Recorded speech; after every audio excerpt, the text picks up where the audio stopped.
dengan orang Nasrani, bagaimana pandangan Islam terkait dengan Nabiullah Isa alaihi salatu wassalam.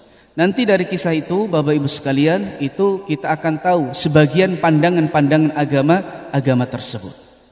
Baik, kita mulai dari kakeknya terlebih dahulu.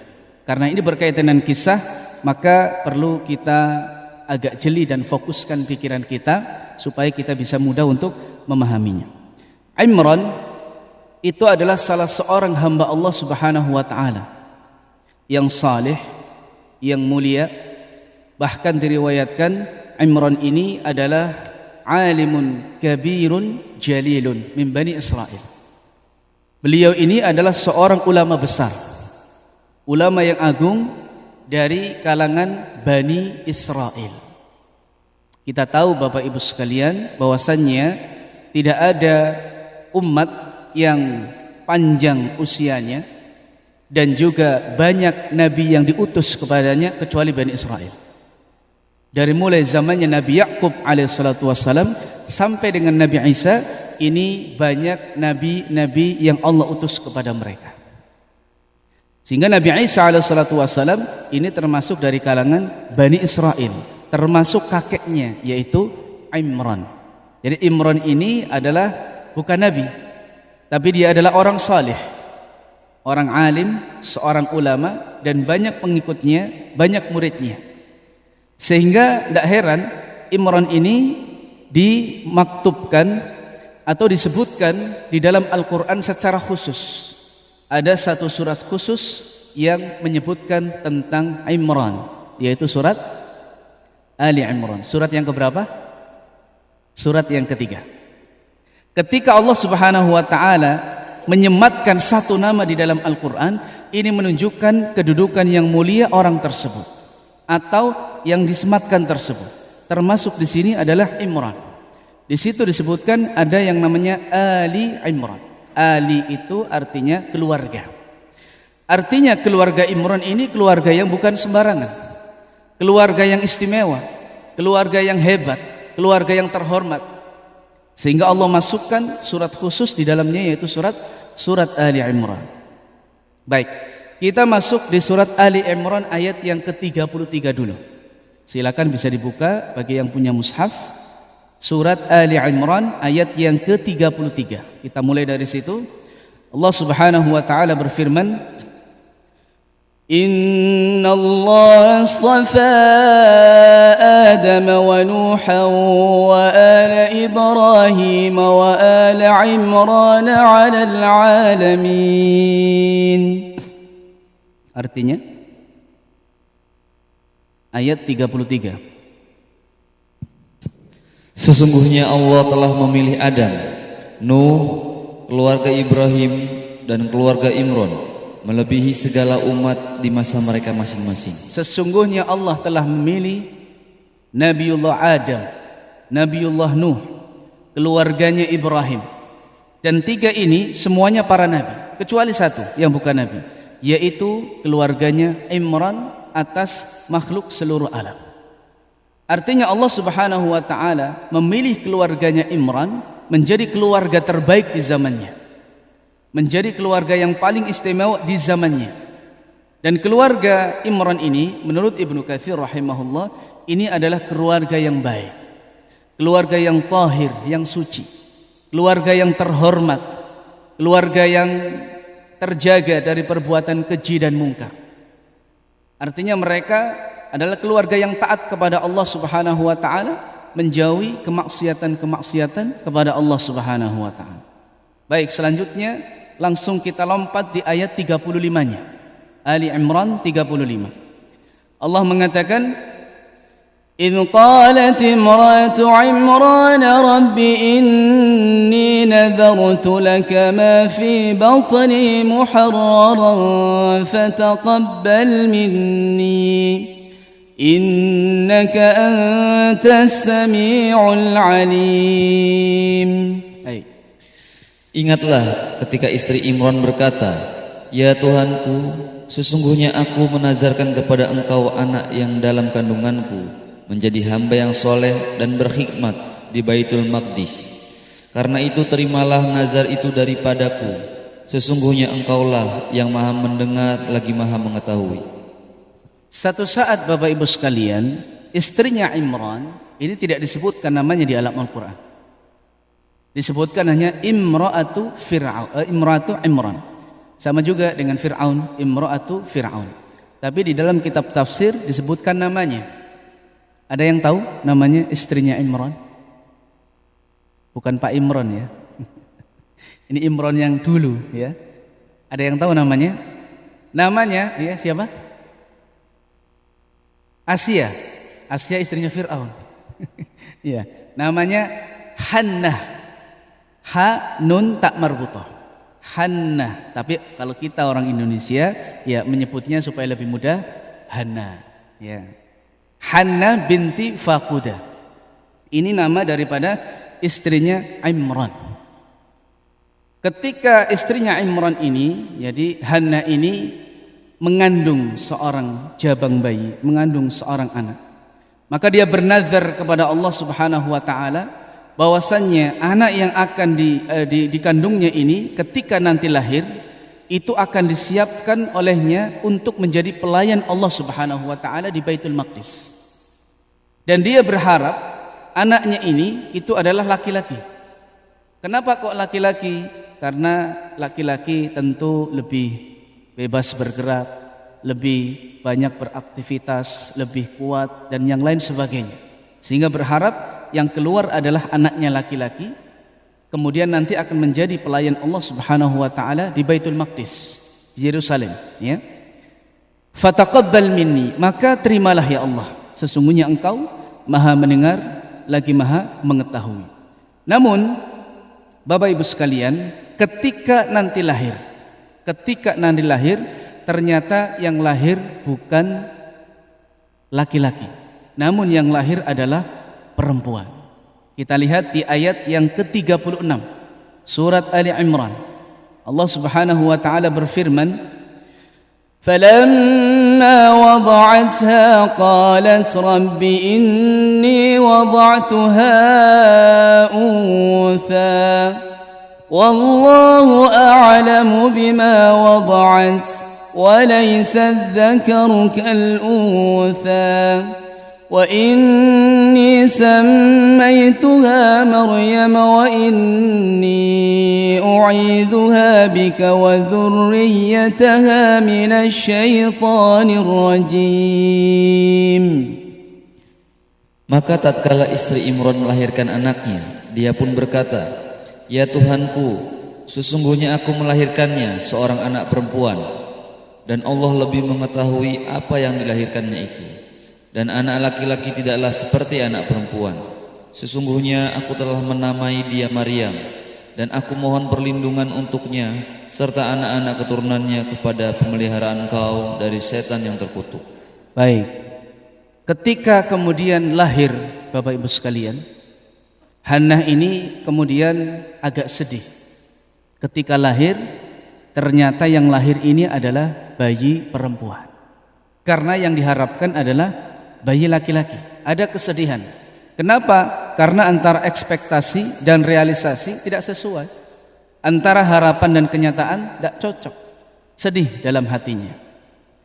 Maka kemudian Allah Subhanahu wa taala lebih mengetahui apa yang Allah Subhanahu wa taala lahirkan, yaitu bayi perempuan ini, ya.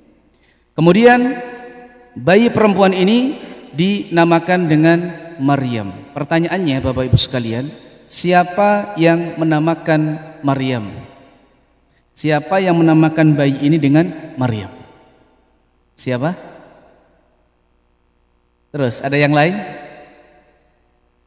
Di sini ayatnya jelas, wa inni sammaituha Maryam. Aku menamakannya dengan Maryam. Aku ini siapa? Aku ini siapa? Hannah. Ibunya menamakan langsung dengan Maryam. Maryam ini Bapak Ibu sekalian, kalau kita lihat di sebagian kamus bahasa Arab, ya, di antaranya Qamus Al-Muhit, Maryam ini artinya al-mar'atul lati tatajannab haditha ar-rijal. Perempuan yang menjauhi pembicaraan dengan laki-laki. Itu Maryam. Maka nanti kita akan mengetahui bahwasannya Maryam itu seperti ibunya. Beliau adalah wanita yang taat, wanita yang terjaga, wanita yang terhormat, bukan wanita yang sembarangan. Hannah juga demikian. Hannah istrinya Imran ini wanita luar biasa. Itu kenapa kemudian Allah Subhanahu wa taala memasukkan Ali Imran di dalam surat khusus. Jadi Imrannya, istrinya, anaknya, bahkan nanti cucunya, ini adalah keluarga-keluarga istimewa pada zamannya. Adapun di dalam bahasa Ibrani, Maryam itu artinya al-abidah awil al-khadimah lirrabb, yaitu seorang wanita yang taat, wanita yang menghambakan dirinya kepada Allah Subhanahu wa taala. Ini arti Maryam menurut bahasa Ibrani. Di sini Allah Subhanahu wa taala menyebutkan bahwa Hannah ini berdoa kepada Allah Subhanahu wa taala, memohon perlindungan kepada Allah ketika bayi ini lahir. Maka bagi aba-aba semuanya, siapapun ya yang punya bayi-bayi kecil, terus untuk didoakan.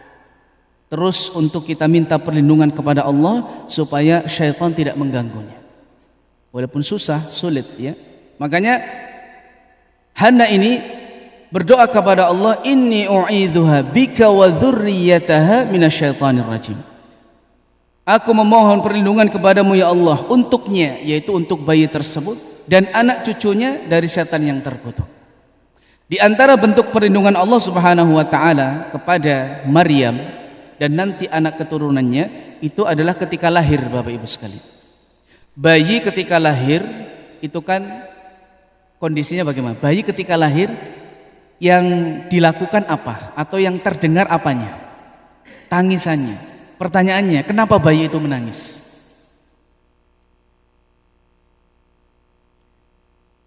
Kalau kita melihat di dalam hadis Nabi SAW, setiap bayi yang lahir ke dunia ini itu akan ditusuk oleh syaitan atau akan dipegang oleh syaitan sehingga menyebabkan dia menangis.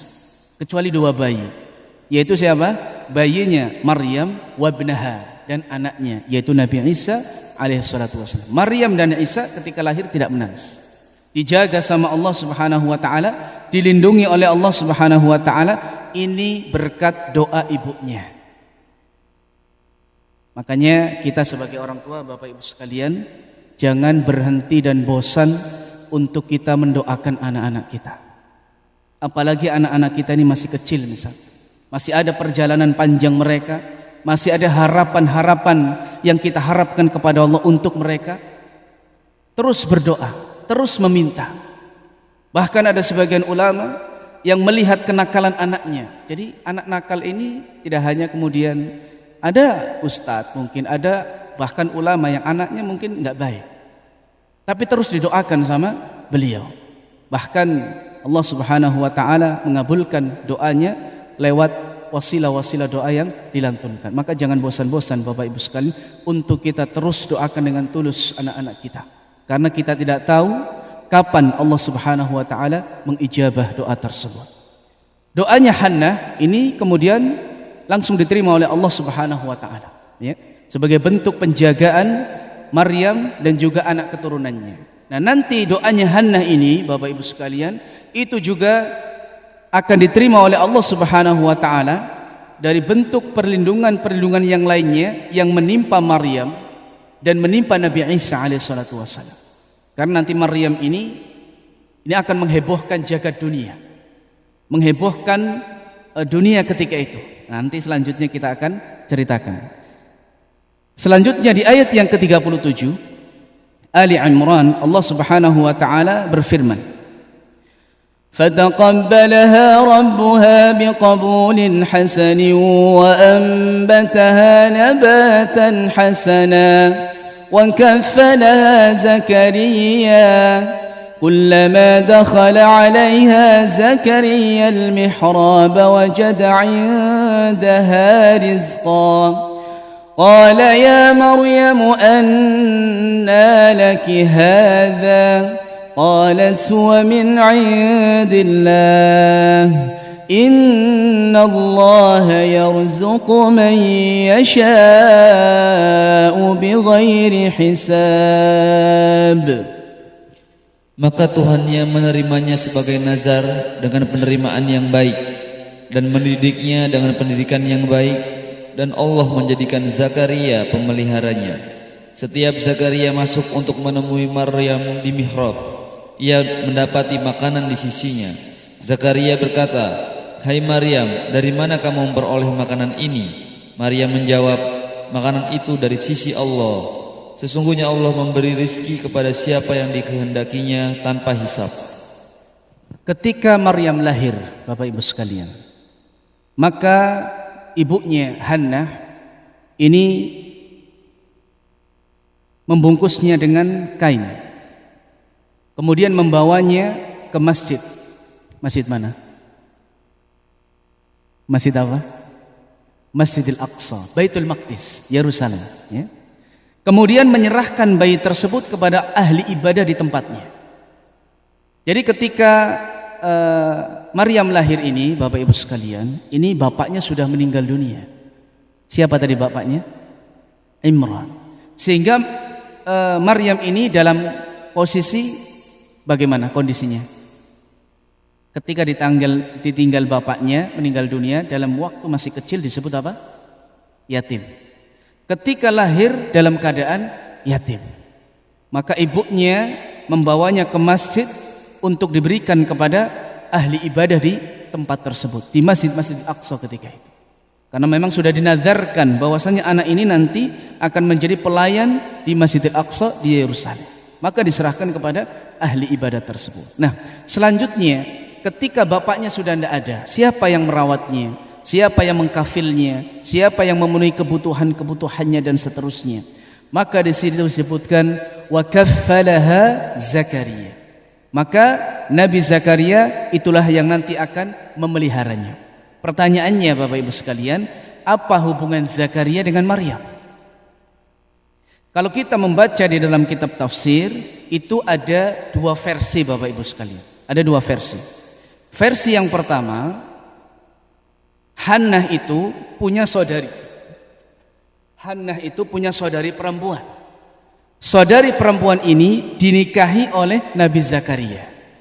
Sehingga posisinya Maryam dan Zakaria ini posisinya seperti apa? Keponaan, paman dan keponaan, ya. Walaupun bukan paman asli, paman dari orang lain, ya. Karena yang masih ada kerabat ini kan saudarinya Hannah, saudari dari ibunya. Ini versi yang pertama. Versi yang kedua, bahwasannya Maryam ini punya saudari, anak yang pertama dari Hannah, dan dinikahi oleh Nabi Zakaria. Sehingga posisi antara Maryam dengan Nabi Zakaria ini adalah ipar, kakak iparnya, ya. Ini ada dua versi riwayat. Dua-duanya namanya sama, yaitu namanya Asya. Jadi kalau versi yang kedua, maka Hannah ini punya anak namanya Asya, Maryam, dan juga nanti Harun.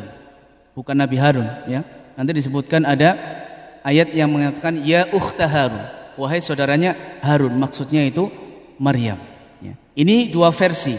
Ini kemudian kenapa dihubungkan dengan Nabiullah Zakaria alaihissalatu wassalam.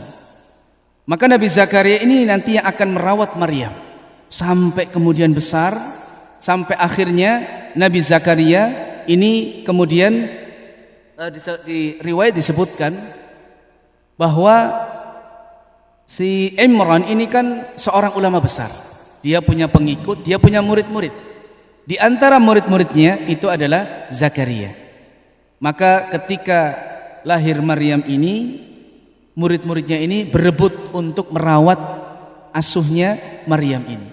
Maka di antara mereka kemudian diadakan undian. Siapa nanti yang berhak untuk merawat Maryam? Undiannya apa? Dilakukan, ada pulpen Bapak Ibu sekalian, itu dilemparkan di atas sungai. Kalau pulpen tersebut tidak tenggelam, muncul ke atas, maka dia yang berhak untuk mengasuh Maryam. Maka semua murid-muridnya melemparkan pulpen di atas sungai tersebut. yang tidak tenggelam hanya pulpennya Nabi Zakaria alaihissalatu wassalam. Makanya Nabi Zakaria kemudian ditunjuk untuk memelihara Maryam. Ketika dewasa, Bapak Ibu sekalian, ketika sudah pelan-pelan dari mulai kecil sampai dewasa, maka Nabi Zakaria ini tetap menghormati keinginan bundanya Maryam. Bundanya Maryam untuk kemudian dijadikan pelayan di Baitul Maqdis. Maka dibuatkan tempat khusus mihrab, tempat ibadahnya Maryam.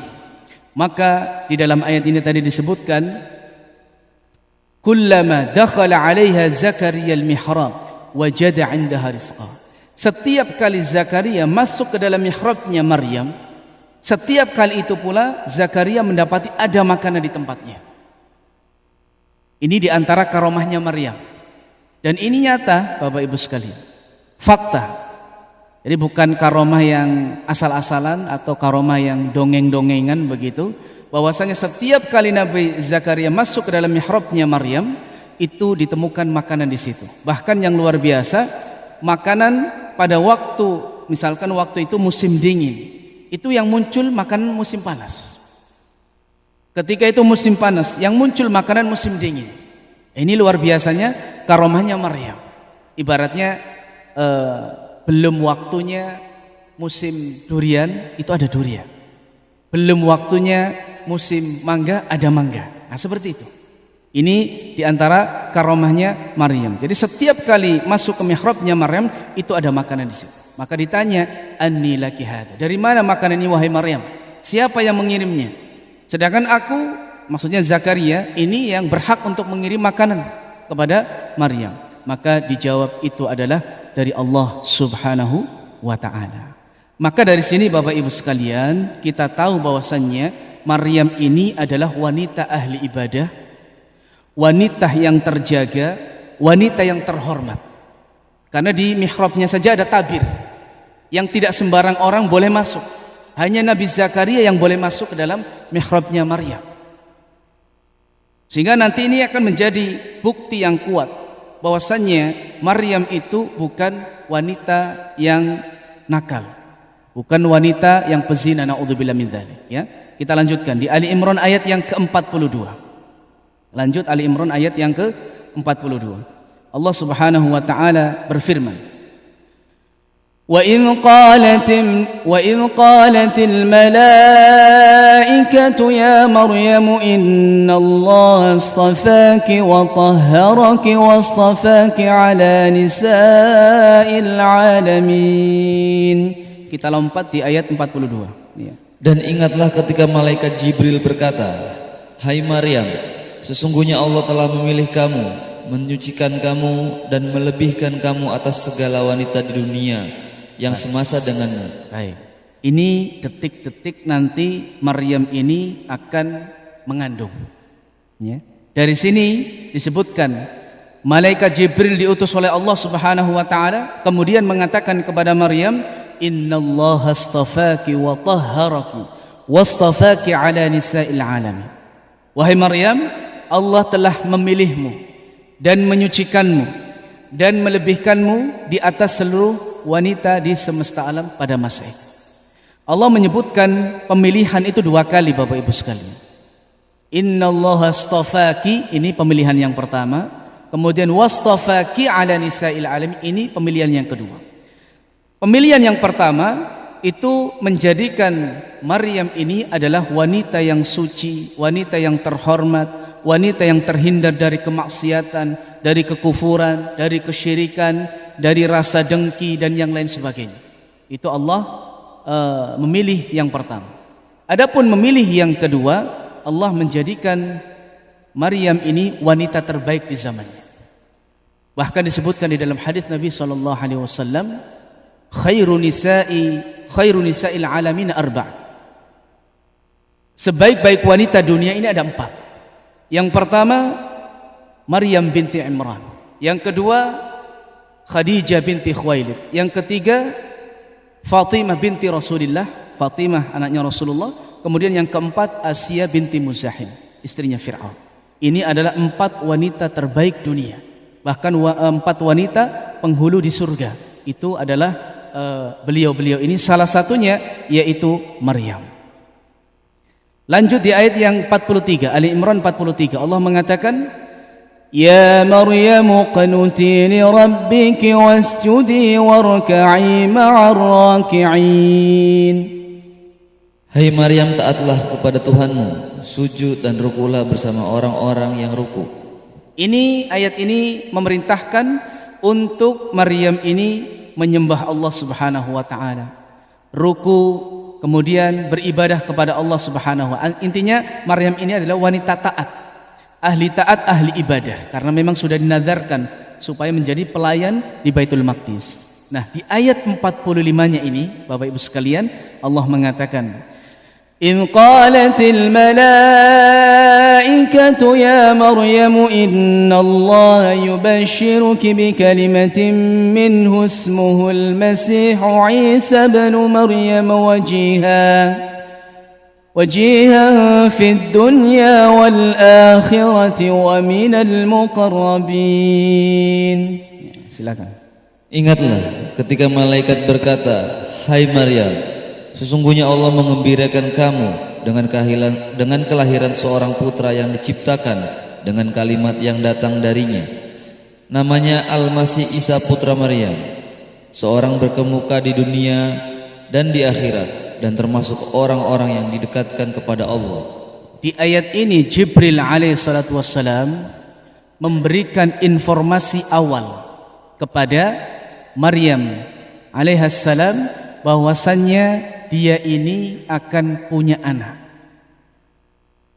Namanya Al-Masih Isa ibn Maryam.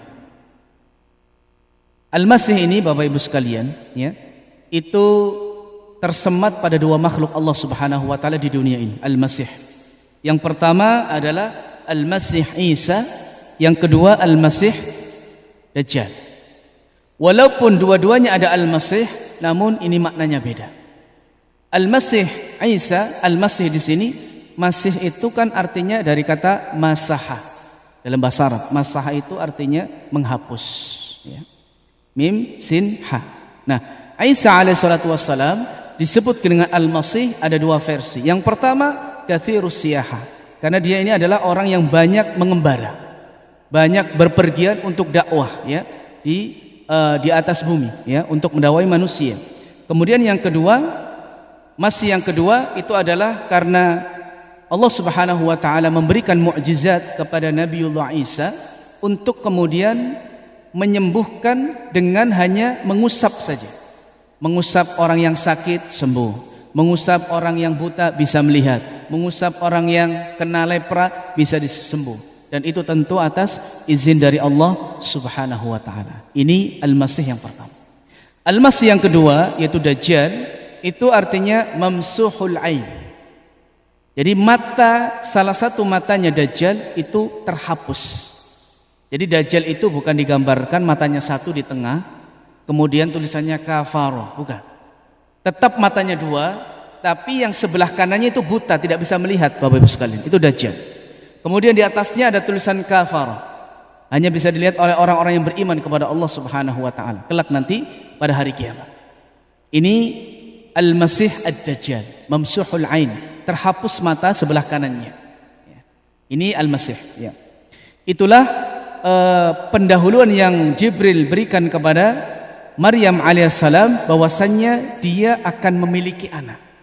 Oleh karenanya di ayat selanjutnya Allah Subhanahu wa taala berfirman terkait dengan anak ini nanti, di antara keajaibannya, di antara mukjizatnya, wa yukallimun nasa fil mahdi wa kahlan wa minas salihin. Ali Imran 46. Dan dia berbicara dengan manusia dalam buayan dan ketika sudah dewasa, dan dia adalah termasuk orang-orang yang soleh. Nanti Nabi Isa alaihissalatu wassalam itu ketika lahir, ketika dia masih bayi, itu dia bisa berbicara, Bapak Ibu sekalian. Ngomong seperti kita ini ngomong, ya. Ketika dia dalam buayan dan ketika dia dewasa. Di dalam hadis Nabi SAW ada 3 bayi yang bisa berbicara ketika dia bayi. Satu bayinya Isa, yang kedua bayinya siapanya? Ada yang tahu? Bayinya pada waktu di zaman Juraij, ya, tidak perlu kita ceritakan kisahnya. Kemudian yang ketiga, bayinya siapa lagi? Yang pasti bukan bayinya kita ini, ya. Ini bayi pada zaman dulu yang bisa berbicara dan itu dilihat oleh manusia ketika itu. Yang ketiga adalah bayinya Ashabul Ukhdud pada peristiwa Ashabul Ukhdud. Ketika ibunya akan dilemparkan ke kobaran api, kemudian bayi ini mengatakan, "Isbiri ya ummi, fa innaki ala haq." Bersabarlah wahai ummi karena engkau di atas kebenaran. Ini bayinya bisa berbicara. Ini 3 bayi yang bisa berbicara, termasuk bayinya Nabi Isa alaihi salatu wassalam. Nanti Nabi Isa alaihi salatu wassalam ketika berbicara, ini ada ucapan pertama kali yang ia ucapkan, itu nanti perkataannya luar biasa, akan membantah orang-orang Yahudi dan juga orang-orang Nasrani. Baik, selanjutnya di Ali Imran ayat 47, kita tutup di surat Ali Imran di ayat yang ke-47. Selanjutnya kita beralih ke surat Maryam nanti setelahnya. Allah berfirman, "Qalat rabbi anna yakunu li waladun wa lam yamsasni bashar." Qala kadzalika Allahu yakhluqu ma yasha'. Idza qada amran fa innama yaqulu lahu kun fayakun. Maryam berkata, "Ya Tuhanku, betapa mungkin aku mempunyai anak padahal aku belum pernah disentuh oleh seorang laki-laki pun." Allah berfirman dengan perantara Jibril, "Demikianlah Allah menciptakan apa yang Dia kehendakinya. Apabila Allah berkehendak menetapkan sesuatu, maka Allah hanya cukup berkata kepadanya, jadilah, lalu jadilah dia." Ketika dikhabarkan bahwasannya Maryam ini akan punya anak, Maryam ini kemudian terkaget-kaget, Bapak Ibu sekalian. Dia merasa bahwasannya dia ini wanita terhormat, wanita yang tidak pernah tersentuh oleh laki-laki sedikit pun. Bagaimana kemudian dia akan punya anak? Bagaimana dia akan mengandung dan punya anak? Sedangkan secara umum manusia dilahirkan itu karena ada perpaduan antara ayah dan ibu. Dari segi penciptaan Bapak Ibu sekalian, itu manusia tergolong menjadi 4 penciptaannya. Yang pertama, manusia lahir tanpa ayah dan tanpa ibu. Siapa beliau? Nabi Adam alaihissalatu wassalam, ya. Kemudian yang selanjutnya, manusia yang lahir dari bagian tulang rusuknya laki-laki tanpa ibu. Siapa? Hawa. Kemudian manusia yang lahir tanpa ayah ada ibu. Siapa? Nabi Isa. Kemudian manusia yang lahir dengan adanya ayah dan ibu, yaitu kita semuanya, ya, kita semuanya. Jadi itu 4 kelompok manusia, ya, dari segi penciptaannya. Sedangkan Maryam ini tidak pernah tersentuh laki-laki, tidak ada yang menyentuhnya, bahkan beliau senantiasa beribadah di mihrabnya. Tapi kok kemudian bisa punya anak lagi? Mana ceritanya? Maka terheran-heran nanti Maryam ini. Maka nanti di selanjutnya Bapak Ibu sekalian, kita berpindah ke surat Maryam. Ini menjelang detik-detik kelahirannya Nabiullah Isa alaihi salatu wassalam. Allah Subhanahu wa taala berfirman di Quran surat Maryam ayat 16 sampai dengan 18 dulu. Allah mengatakan, "Wadhkur fil kitab Maryam idh intabadat min ahliha makanan syarqiyya fattakhadhat min dunihim hijaba فأرسلنا إليها روحنا فتمثل لها بشرا سويا قالت إني أعوذ بالرحمن منك إن كنت تقيا." Dan ceritakanlah kisah Maryam di dalam Al-Quran, yaitu ketika ia menjauhkan diri dari keluarganya ke suatu tempat di sebelah timur. Nah, cukup dulu sebelum dilanjut, ya. Jadi Maryam ini mengasingkan diri dari keluarganya di tempat di sebelah timur Baitul Maqdis, makanan syarqiyah. Tujuannya apa? Fokus untuk beribadah kepada Allah Subhanahu wa taala. Kemudian selanjutnya, maka ia mengadakan tabir yang melindunginya dari mereka. Lalu kami mengutus roh kami kepadanya, maka ia menjelma di hadapannya dalam bentuk manusia yang sempurna. Di dalam mihrabnya Maryam itu ada tabir, hijab, sehingga tidak sembarangan orang ini kemudian masuk ke dalam. Ya. Maka tiba-tiba kemudian Allah mengutus Jibril alaihi salatu wassalam. Jibril ini dalam bentuk manusia. Di zaman Nabi SAW, Jibril ini beberapa kali muncul dalam bentuk manusia yang rupawan, tampan luar biasa. Dan sering di zaman Nabi itu muncul dalam bentuk wajahnya Dihya al-Kalbi. Sahabat namanya Dihya al-Kalbi. Tapi kalau di Maryam ini muncul dalam bentuk manusia yang sempurna, tampan, rupawan. Seakan-akan laki-laki ini ingin menggoda Maryam. Ingin kemudian menggoda Maryam. Ya. Kemudian di ayat selanjutnya, ayat 18, Maryam berkata, sesungguhnya aku berlindung daripadamu kepada Tuhan yang Maha Pemurah, jika kamu seorang yang bertakwa. Maryam mengatakan kepada laki-laki tersebut, aku berlindung kepada Allah Subhanahu wa taala kalau engkau kemudian ingin menggangguku. Jadi Maryam berusaha untuk kemudian menjauhi laki-laki karena dia adalah wanita yang taat. Maka Jibril datang dalam bentuk yang rupawan, dalam bentuk manusia yang sebenarnya ingin menyampaikan wahyu dari Allah Subhanahu wa taala. Apa itu? Yaitu surat Maryam yang selanjutnya ayat 19, Allah mengatakan, Qala innama ana rasulu rabbiki li ahaba laki ghulaman zakiyya. Ia Jibril berkata, sesungguhnya aku ini hanyalah seorang utusan Tuhanmu untuk memberimu seorang anak laki-laki yang suci. Enggak beda jauh dengan yang tadi ya di ayat Ali Imran, bahwasannya Allah Subhanahu wa taala mengutus kepada Maryam untuk menyampaikan bahwasanya dia akan punya anak laki-laki, dan dia juga nanti akan terkaget-kaget juga, terheran-heran juga, kok bisa wanita seperti saya itu bisa punya anak. Allah mengatakan di Maryam 20 dan 21, قالت أنا يكون لي غلام ولم يمسسني بشر ولم أك بغيا قال كذلك قال ربك هو علي هين ولنجعله آية للناس ورحمة منا وكان أمرا مقضيا. Maryam berkata, bagaimana akan ada bagiku seorang anak laki-laki, sedang tidak pernah seorang manusia pun menyentuhku, dan aku bukan pula seorang pezina. Jadi Maryam ini mengatakan bahwasannya tidak ada laki-laki yang menyentuhnya, dan dia bukan wanita pezina, bukan wanita pelacur.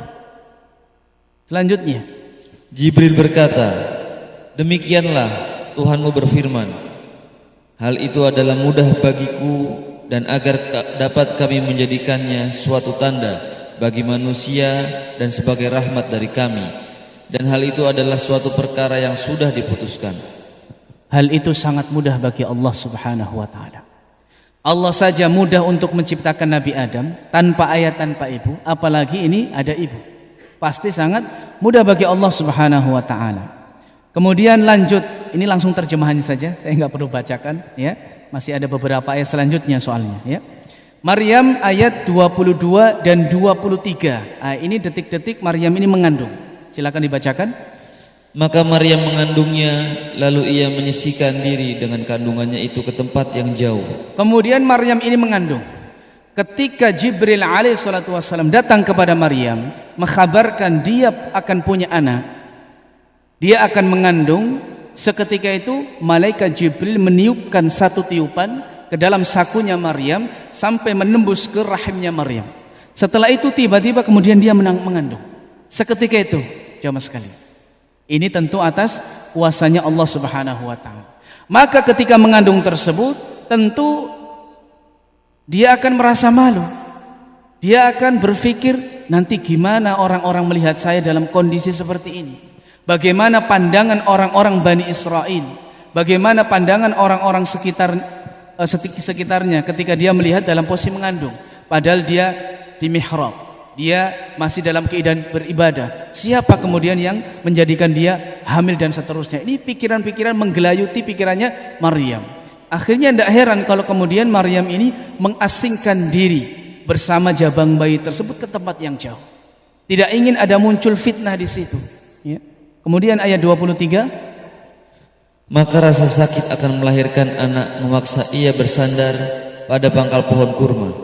Dia berkata, aduhai, alangkah baiknya aku mati sebelum ini dan aku menjadi sesuatu yang tidak berarti lagi atau dilupakan. Maka tentu kandungan ini menjadikan rasa sakit bagi Maryam sebagai pertanda akan keluarnya bayi. Maka dia kemudian bersandar pada pangkal pohon korma. Ini kata kunci pertama yang perlu kita perhatikan Bapak Ibu sekalian, terkait dengan lahirnya Nabi Isa atau Yesus nanti menurut versi orang Nasrani, atau Yesua menurut versi orang Yahudi. Jadi lahir atau Maryam ini bersandar pada pangkalnya pohon kurma karena kesakitan. Ya. Kemudian Maryam ini berpikiran, seandainya saja aku ini mati. Karena apa? Dia nggak bisa menanggung beban yang akan didapatkan ketika dia hamil dalam kondisi seperti itu. Bayangkan, mohon maaf Bapak Ibu sekalian, orang yang kemudian hamil ya di luar pernikahan saja, maka banyak orang yang mencela, banyak orang yang kemudian menghina, mencaci disebabkan karena dia mengandung tanpa jalur pernikahan. Bagaimana kemudian nasibnya Maryam di zaman dulu, yang mana Bani Israel itu sangat benci terhadap orang-orang yang mengandung tapi tidak punya ayah. Apalagi ini kemudian wanita yang dari garis keturunan yang baik. Ayahnya Imran seorang ulama besar, ibunya adalah seorang yang taat. Kok bisa anaknya seperti ini? Maka dia tidak heran kalau berpikir, mending aku mati saja dan aku tidak diperhatikan sama orang-orang, dilupakan selama-lamanya, daripada harus menanggung nasib yang seperti ini. Ini adalah fitnah terbesar, ujian berat yang dialami oleh Maryam ketika itu. Makanya tidak heran kalau kemudian mengasingkan diri, ingin menjauhkan dari masyarakat. Lanjut di ayat yang ke-24 dan ke-25. Maka Jibril menyerunya dari tempat yang rendah, janganlah kamu bersedih hati, sesungguhnya Tuhanmu telah menjadikan anak sungai di bawahmu. Ketika dalam kekalutan Maryam, maka Jibril menghiburnya, mengatakan, jangan bersedih engkau wahai Maryam. Allah Subhanahu wa taala akan menjadikan anakmu ini adalah anak yang luar biasa nanti. Dan di sini disebutkan, sungguh Tuhanmu telah menjadikan anak sungai di bawahmu. Jadi kata kunci yang pertama tadi, Maryam ini bersandar di pohon kurma. Kemudian yang kedua, kata kunci yang kedua, di dekatnya pohon kurma itu ada anak sungai, mungkin sungai kecil lah begitu ya. Kemudian ayat yang ke-25, Maryam 25, silakan. Dan goyanglah pangkal pohon kurma itu ke arahmu, niscaya pohon itu akan menggugurkan buah kurma yang masak kepadamu. Nah, diperintahkan untuk menggoyangkan pohon kurma itu. Jadi kurma itu kurma rutop yang sudah matang, digoyangkan supaya jatuh dan dimakan oleh Maryam. Kenapa? Karena ketika itu Maryam dalam keadaan kelaparan dan kehausan. Kalau orang mau melahirkan ini kan butuh kekuatan kan ya, supaya ngedennya kuat, supaya ngedengnya kenceng, supaya bisa melahirkan dengan normal dan seterusnya, maka butuh asupan yang kuat. Begitu juga Maryam. Maka kemudian digoyangkan itu pohon kurma, jatuh, kemudian kurma tersebut dimakan oleh Maryam. Ini kata kunci yang keberapa? Kedua ya. Jadi intinya di situ ada pohon kurma, di situ ada sungai ya, ketika nanti Maryam melahirkan. Maka dari sini Bapak Ibu sekalian, kita fokuskan di sini dulu. Pohon kurma itu akan muncul buahnya bukan di musim dingin.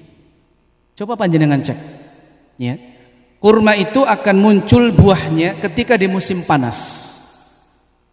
Kalau di bulan Desember, di kita saja musim penghujan. Di Saudi sekarang lagi musim dingin ya. Jam-jam segini di Madinah itu suhunya 8 sampai 10 derajat. Berarti di sekitar daerah di Arab itu, termasuk di Palestina, itu suhunya kurang lebih nggak jauh-jauh dari situ. Artinya waktu itu adalah musim dingin. Sedangkan pohon kurma ini tumbuhnya di musim panas. Musim panas itu berarti bulan apa ya? Hah? Ya kurang lebih bulan-bulan itulah ya.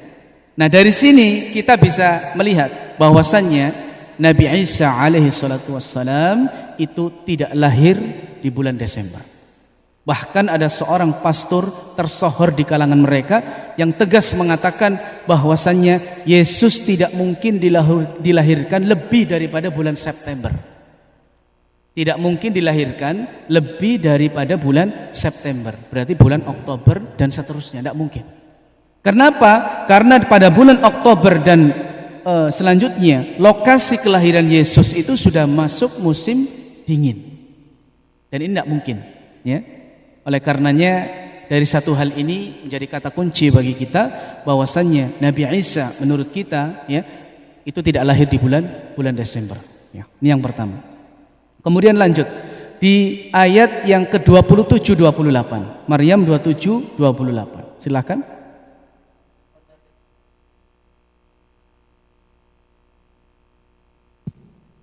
Maka Maryam membawa anak itu kepada kaumnya dengan menggendongnya. Kaumnya berkata, "Hai Maryam, sesungguhnya kamu telah melakukan sesuatu yang amat mungkar." Nah, ini ternyata betul sangkaannya Maryam. Maryam ini diperintahkan oleh Allah untuk keluar kepada kaumnya. Maka ketika keluar menuju kaumnya, Bapak Ibu sekalian, Maryam ini dalam keadaan puasa ngomong.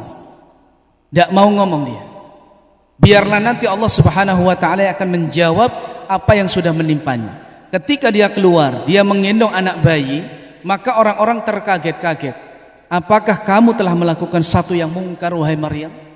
Setelah melakukan suatu perbuatan keji dan mungkar, maka kemudian di ayat selanjutnya ayat 28, "Hai saudara perempuan Harun, ayahmu sekali-kali bukanlah seorang yang jahat dan ibumu sekali-sekali bukanlah orang pezina." Ini menjadi kata-kata ini menjadikan Maryam semakin sakit hati, semakin tersinggung, semakin berat. Kenapa? Karena ayahnya, ibunya itu diikut-ikutkan. Artinya bapaknya ini adalah orang yang berperangai tidak buruk, berperangai baik, ayahnya terhormat, ayahnya ulama besar, ibunya juga demikian, bukan wanita pezina. Kok kamu seperti ini? Seakan-akan menyampaikan seperti itu. Maka ini Maryam tidak mengatakan sama sekali, tidak berhujjah sama sekali, tidak menjawab sama sekali. Karena pada waktu itu diperintahkan memang untuk tidak berbicara. Biarlah nanti Allah Subhanahu wa taala yang akan menjawabnya. Kemudian dijawab pada Maryam ayat 29. Silakan. Maka Maryam menunjukkan kepada anaknya. Mereka berkata, "Bagaimana kami akan berbicara dengan anak kecil yang masih di dalam ayunan?" Maryam ini akhirnya menunjuk kepada bayinya ini. Maksudnya tanyakan sama bayi ini, jangan tanya sama saya. Dengan isyarat, tidak dengan ngomong, ya, dengan isyarat, tidak dengan ucapan. Hanya sekedar tanya ono sama bayi ini biar dia yang jawab. Maka orang-orang ketika itu heran, bagaimana mungkin masih bayi bisa ngomong?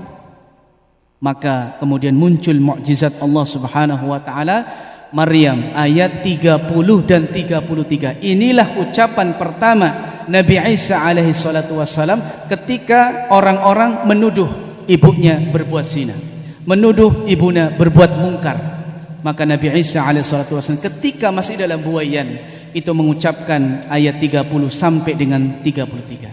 Ayat ini Bapak Ibu sekalian, ini ayat yang menjadi viral beberapa tahun belakang, yang dibacakan oleh anak-anak Afrika yang masih kecil-kecil, ya, kemudian di video oleh sebagian orang, kemudian di share di media sosial sehingga ayat ini viral. Tahu ya ayatnya? Maksudnya yang videonya mungkin ya.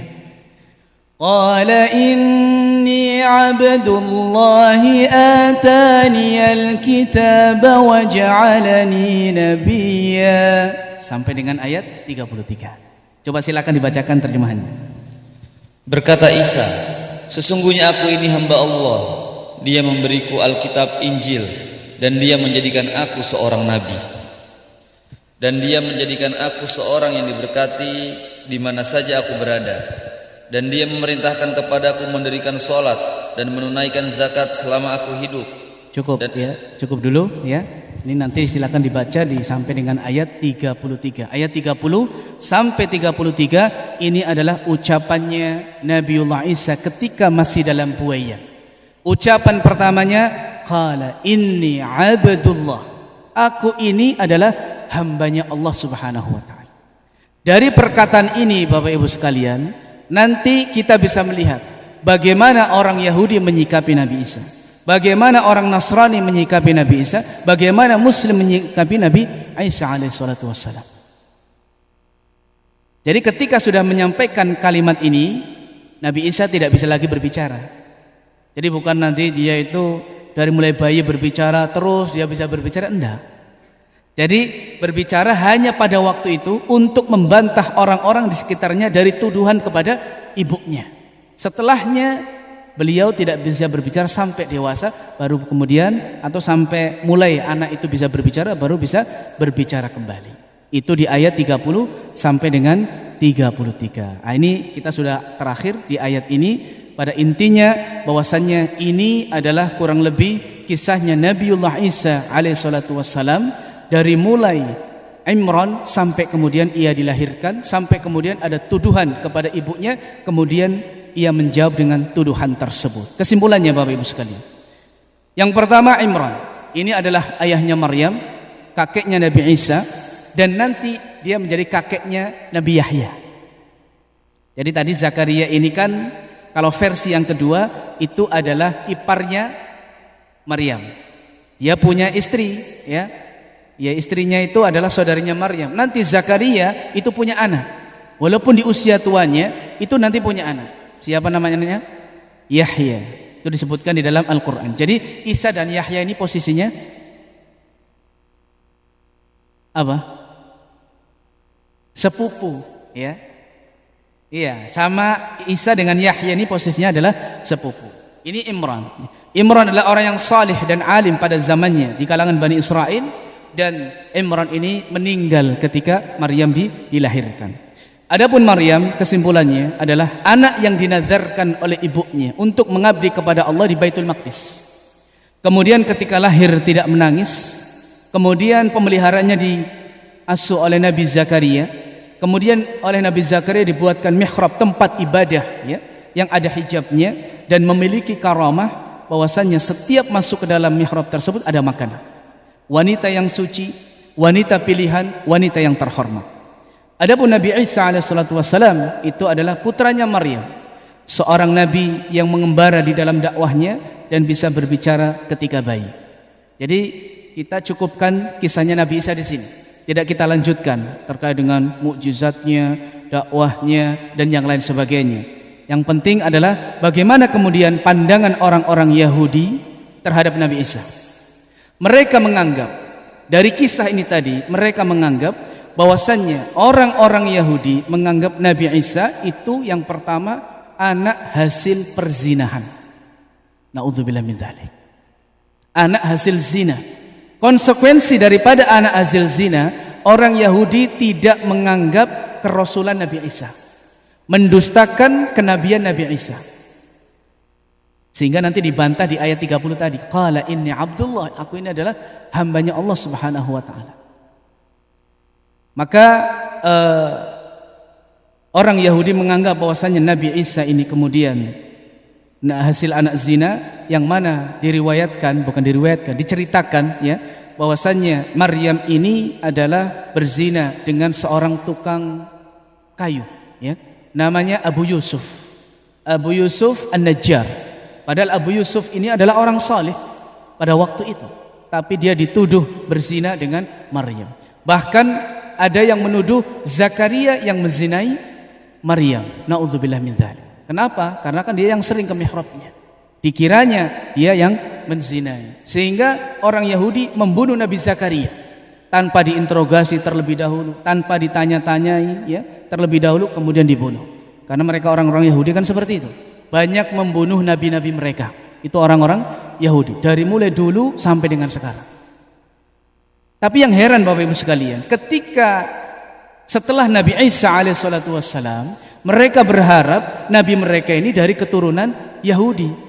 Tapi ternyata nabi terakhir itu yang muncul bukan dari bangsa Yahudi tapi bangsa Arab, yaitu siapa? Nabi kita Muhammad sallallahu alaihi wasallam. Makanya mereka punya permusuhan luar biasa dengan Islam. Bencinya luar biasa dengan Rasulullah sallallahu alaihi wasallam. Ini yang pertama. Yang kedua, orang Nasrani. Orang Nasrani menganggap Nabi Isa ini satu di antara dua, Bapak Ibu sekalian. Yang pertama, orang Nasrani menganggap bahwasanya Nabi Isa, Yesus ini adalah anak Tuhan. Yang kedua, menganggap bahwasanya Nabi Isa itu adalah Tuhan.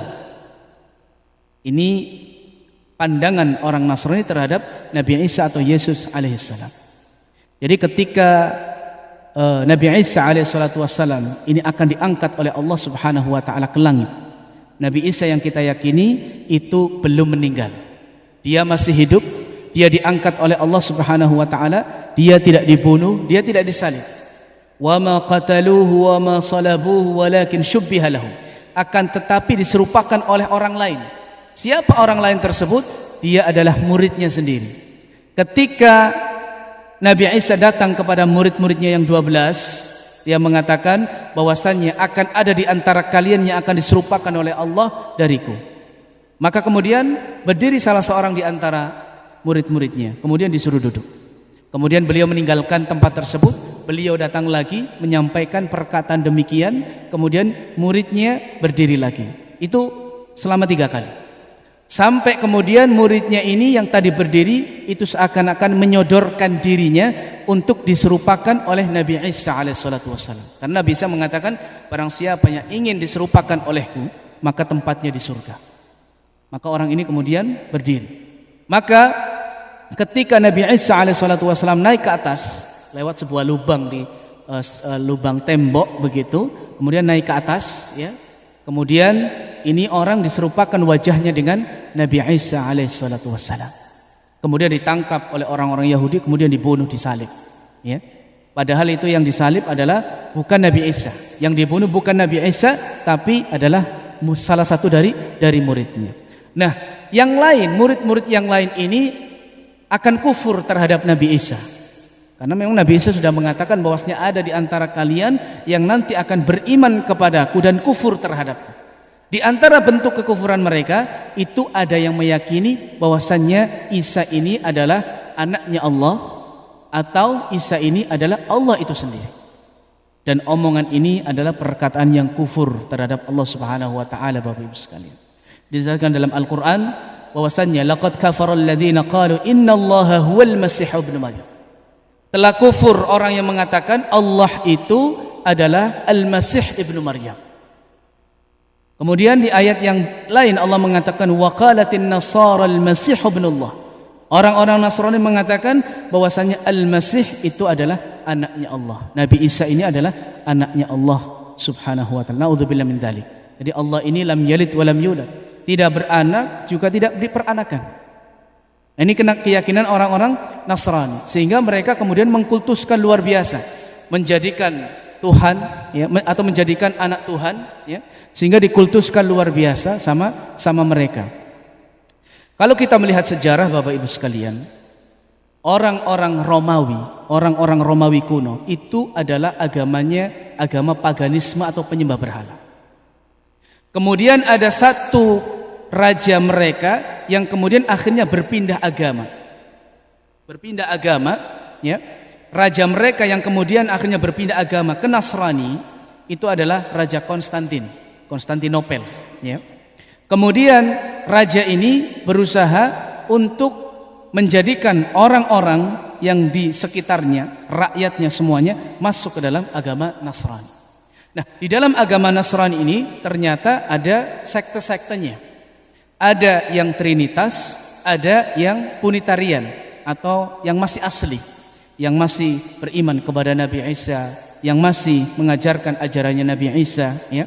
Namun yang dipilih oleh raja ini itu adalah sekte yang Trinitas. Kenapa? Karena yang Trinitas ini lebih mirip ajarannya dengan ajaran paganisme, ajaran penyembahan. Nah, ketika kemudian sudah masuk ke dalam agama Nasrani tersebut, maka seluruh Injil-Injil ini dikumpulkan. Injil-Injil yang gak sesuai dengan Trinitas dihabiskan, dihancurkan. Semuanya harus sama dengan Injil yang Trinitas tersebut. Karena Injil ini kan, mohon maaf, ini kan ada perbedaan macam-macam kan begitu. Ya. Maka beliau berpikir bahwasannya kalau seperti ini harus ada perayaan. Ada perayaan yang dirayakan oleh mereka.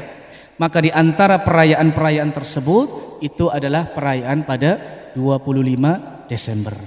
Ya, yang mana 25 Desember itu sebetulnya dalam keyakinan Romawi kuno itu adalah sedang merayakan hari kelahiran Dewa Matahari.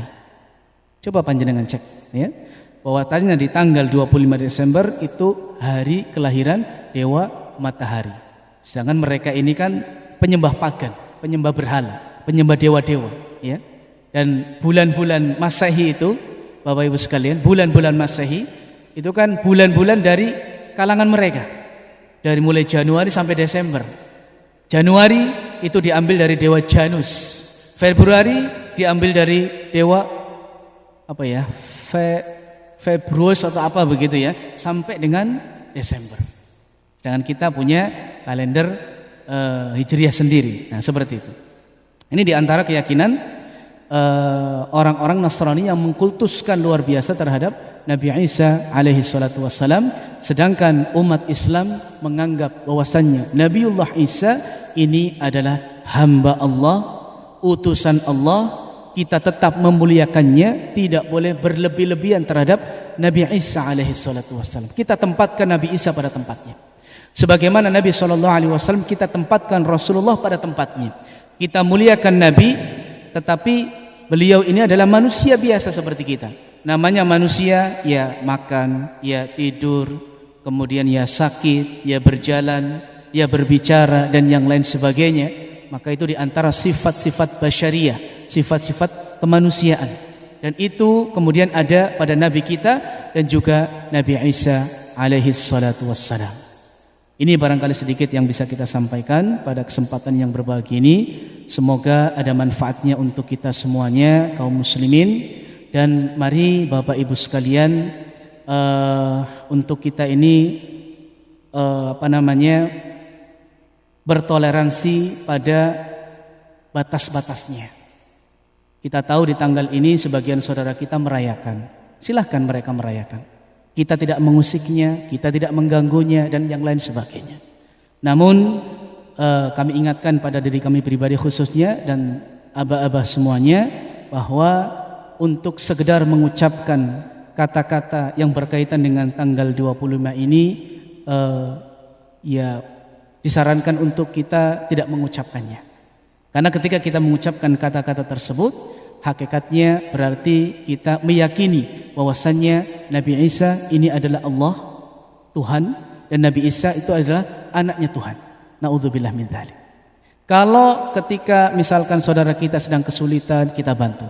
Saudara kita butuh pertolongan, kita bantu. Saudara kita yang beda agama tadi, ada hal-hal yang mungkin misalkan bergotong royong, kita bantu, tidak apa-apa. Tapi kalau kemudian berhubungan dengan ucapan tersebut, karena ucapan ini adalah berkaitan dengan din, agama, keyakinan, maka ahsannya, baiknya tidak untuk kita ucapkan. Kalau mereka mengucapkan ketika kita Idul Fitri, Idul Adha, itu monggo mawon, itu kan mereka.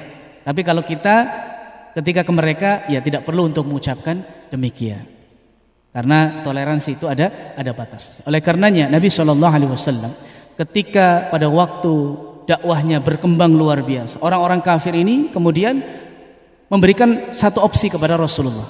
Wahai Muhammad, kami akan menyembah Tuhanmu selama setahun, dan syaratnya kalian juga harus menyembah Tuhan kami selama 1 tahun.